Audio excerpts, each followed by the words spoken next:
The first time I caught Lisa sneaking into my barn, she clutched a flashlight and a notebook, radiating the nerve of someone who thought breaking in was a public service. It was 5:32 a.m. on a chilly March morning in 2024 outside the sleepy town of Willow Creek, Oregon. My phone buzzed with a grainy security camera image of a figure in a polka-dot parka slinking through my orchard gate like a low-budget spy. I thought it was a prank until I saw her wrench open the barn door and stride in like she owned the place. She didn't. I did. Lisa lived across the lane in a pristine house that screamed suburban overlord manicured shrubs, motion sensor lights, and a porch bench that had never seen a real conversation.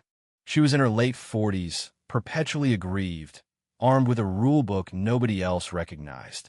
My 4-acre plot was exempt from the local HOA, a holdover from before they annexed the area.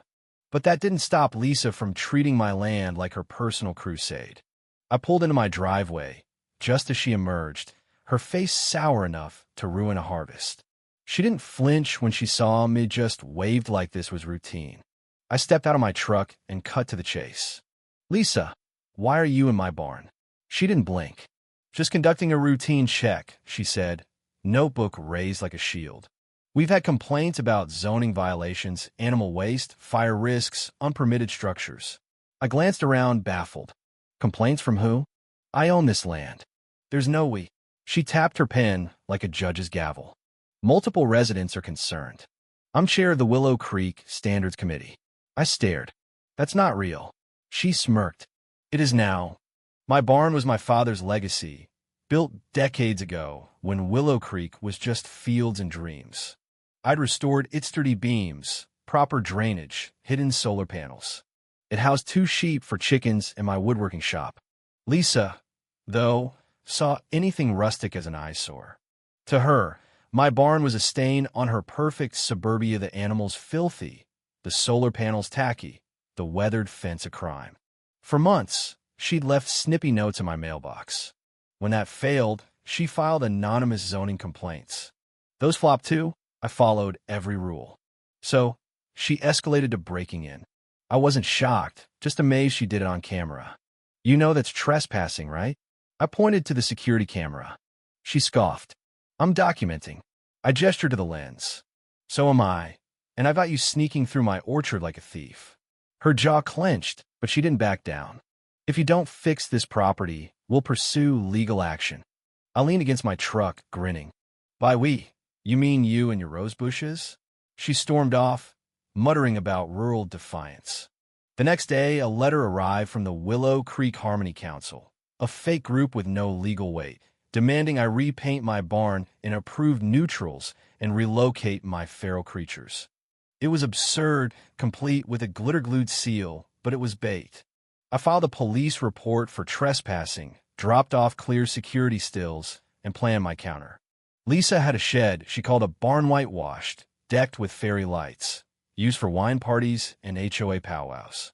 I knew where she hid the key, a frog-shaped stone by her azaleas. My friend Sarah, a beekeeper, was game. "How movable are your hives?" I asked. She laughed. "Who are we buzzing?" I explained. She didn't hesitate. "Bees in her shed? Done." A week later, while Lisa was at her Pilates and Prosecco meetup, Sarah and I, in full beekeeper gear, slipped in her shed with 2 hives. We set them up gently, no damage, just a little eco decoration. When Lisa opened her shed for a folding chair, she screamed loud enough to spook my sheep. She sprinted out, tripped over a garden gnome, and flailed like a sitcom villain. No stings, just pure chaos. The neighborhood buzzed with rumors. Lisa went quiet. Her fairy lights dimmed. Her frog stone vanished. But I knew she wasn't done. She escalated with a fake Willow Creek compliance team inspecting my property, followed by a manifesto taped to my door about hazardous fauna and my barn's unapproved roofline. I turned it into an origami duck and let my sheep chew it.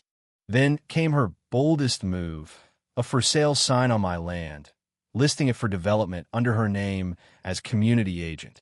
I caught her giving a tour to a clueless couple. "This land's not for sale," I said, smiling. "Lisa's trespassing again." They fled. She called it aspirational marketing. I filed for fraud. A sheriff delivered a cease and desist at her dinner party. Lisa retaliated with noise complaints, fake animal cruelty reports, and dumping trash in our shared ditch. A storm turned her yard into a swamp, exposing her littering. The city fined her for environmental violations. I sent a condolence card from the barn. Then I hosted a pollinator festival with Sarah and local 4-H kids honey tastings, sheep petting, eco talks. Lisa's megaphone rants and red-eyed bee flyers only made her look unhinged.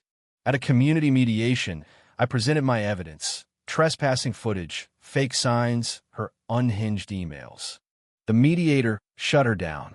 This is a vendetta, not a community issue. Her final act was a midnight raid, spraying bug killer in my barn. She hit Sarah's hives, tripped on an electric fence, and wailed about bee warfare as deputies hauled her away. The neighborhood turned on her. Her HOA power crumbled. Her house went up for sale. She left without a word. Her empire of complaints reduced to a sagging porch wreath. My barn became a local eco-hub, praised by the city's sustainability team. A sign now reads, "No trespassing, no leases, bees welcome." So what do you think? Was I too harsh? Or did Lisa deserve every buzzing consequence? Should neighbors mind their own business? Or is community oversight ever justified? Drop your thoughts below, hit like, and subscribe for more wild tales.